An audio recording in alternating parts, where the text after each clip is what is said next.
Hello everyone, English speaking institute চ্যানেলে আপনাদের সবাইকে অনেক অনেক স্বাগত। আশা করি আপনারা সবাই অনেক ভালো আছেন এবং সুস্থ আছেন। আজকের ক্লাসে আমরা তিনটে অ্যামেজিং স্ট্রাকচার শিখতে চলেছি, যে স্ট্রাকচারগুলোর মাধ্যমে আপনারা আপনাদের ইংলিশকে অনেকটা অ্যাডভান্স করতে পারবেন। তাহলে চলুন আজকে ভিডিওটা স্টার্ট করা যাক। চোখের পলকে খবরটা ছড়িয়ে পড়ে, সুযোগটা চোখের পলকে চলে গেল, চোখের পলকে খেলা শেষ হয়ে গেল। আসুন দেখে ফেলি এরকম ধরনের বাক্যকে আমরা ইংলিশে কিভাবে বলবো। এখানে প্রত্যেকটি বাক্যে আমরা যে কথাটি কমন দেখতে পাচ্ছি সেটা হলো চোখের পলকে, আর এর জন্য আমরা ইংলিশে যে ফ্রেজটি ইউজ করব সেটা হলো in the blink of an I. In the blink of an I. তো চলুন এবার দেখে ফেলি এর গ্রামাটিক্যাল স্ট্রাকচারটা কীরকম হবে। প্রথমে আমরা ব্যবহার করব সাবজেক্ট, তারপর ভার্ব, তারপর অবজেক্ট অথবা কমপ্লিমেন্ট, তারপর in the blink of an I. চলুন কিছু এক্সাম্পলের মাধ্যমে দেখা যাক। তিনি চোখের পলকে ধাঁধার সমাধান করলেন, বা আপনারা এটাকে এইভাবেও বলতে পারেন যে তিনি এক নিমিষেই ধাঁধার সমাধান করলেন। সাধারণত আমরা চোখের পলকে তখন ইউজ করি যখন আমাদের বোঝাতে হয় যে কোনো কিছু খুব তাড়াতাড়ি হয়ে গেছে, তো তখন আমরা সাধারণত চোখের পলকে এই কথাটা ইউজ করে থাকি। তো এর ইংলিশটা আমরা এইভাবে বলতে পারি, he solved the puzzle in the blink of an eye. He solved the puzzle in the blink of an eye. He solved, that means তিনি সমাধান করলেন। দ্য পাজল মানে ধাঁধার, in the blink of an eye মানে চোখের পলকে। এখানে আমরা প্রথমেই ব্যবহার করেছি সাবজেক্ট, তারপর ভার্ব, তারপর অবজেক্ট এবং তারপর আমরা ব্যবহার করেছি in the blink of an I. জাদুকর চোখের পলকে অদৃশ্য হয়ে গেল। The magician vanished in the blink of an I. The magician vanished in the blink of an eye. চোখের পলকে খবরটা ছড়িয়ে পড়ে। The news spread in the blink of an eye. The news spread in the blink of an eye. সুযোগটা চোখের পলকে চলে গেল। The opportunity was gone in the blink of an eye. The opportunity was gone in the blink of an eye. Opportunity মানে সুযোগ। চোখের পলকে খেলা শেষ হয়ে গেল। The game was over in the blink of an I. The game was over in the blink of an I. কুকুরটা চোখের পলকে পালিয়ে গেল। The dog ran away in the blink of an I.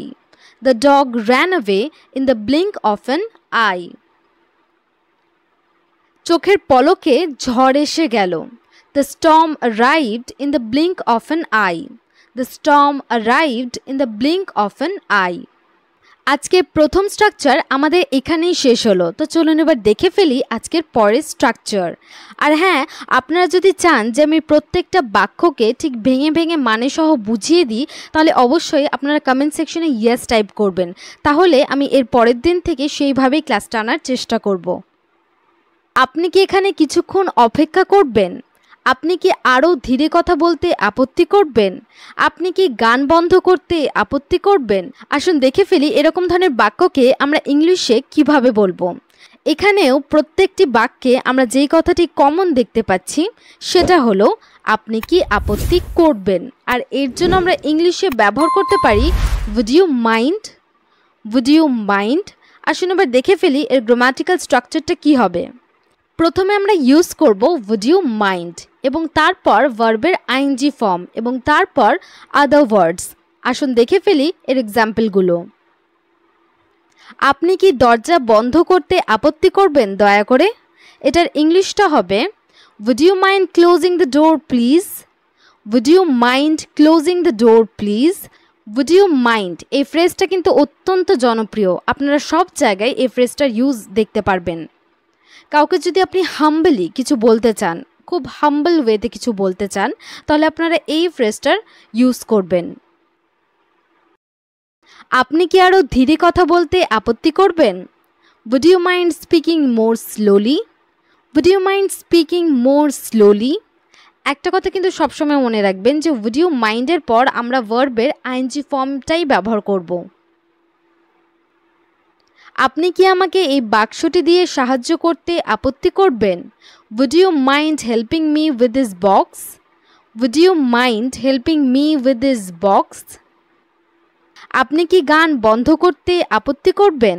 Would you mind turning down the music? Would you mind turning down the music? আপনি কি এখানে কিছুক্ষণ অপেক্ষা করবেন? Would you mind waiting here for a moment? Would you mind waiting here for a moment? আপনি কি আমাকে সময় বলতে কিছু মনে করবেন? Would you mind telling me the time? আপনি কি আমাকে আপনার কলম ধার দিতে আপত্তি করবেন? Would you mind lending me your pen? Would you mind lending me your pen? আজকে সেকেন্ড স্ট্রাকচার আমাদের এখানেই শেষ হলো। তো চলুন এবার দেখে ফেলি আজকে লাস্ট স্ট্রাকচার।